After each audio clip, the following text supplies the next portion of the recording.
Joe, you're in Northern Ireland here for the next 2 weeks doing your FA coaching courses. How you find that intensity so far?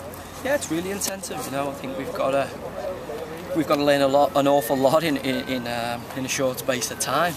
So you know, the intensity of the course is very high, but you know, very enjoyable. I think the only way you can learn when something's so intense is if it's really enjoyable, and it certainly has been that so far. You're obviously still playing. Is obviously coaching something you'd like to get into once your career finishes playing? I'm not sure. I'd certainly like to consider it. You know, football's been very kind to me. You know, it's given me a lot of opportunities. I've made a lot of friendships through it. So, you know, it's a game I'd like to give something back to. And obviously, once you're playing, days are over. You know, an option to give something back to the game, to the next generation, is to be a coach, or you know, stay within the framework of a team and help develop or help pass your experience and knowledge on to the next generation of young players. You played under a number of high-profile managers in your career so far. What influence have they had on you?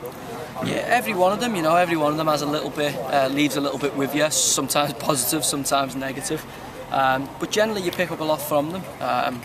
You know, whether that's little bits of the character, you know, whether, you know, like Kevin Keegan, for instance, who's incredibly enthusiastic and makes you really enjoy your football, or, you know, a Sam Allardyce, and Sam's one of the guys who's a lot more of a scientist. You know, he's almost, you know, a very scientific approach, but, you know, gives you the effective background that makes the team well organised and so on and so forth.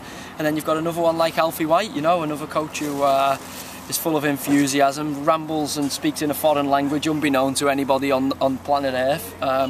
But yeah, you know, you take a little bit from all of them, and I think hopefully, you know, you'll end up being a well-rounded coach after having a lot of different experiences.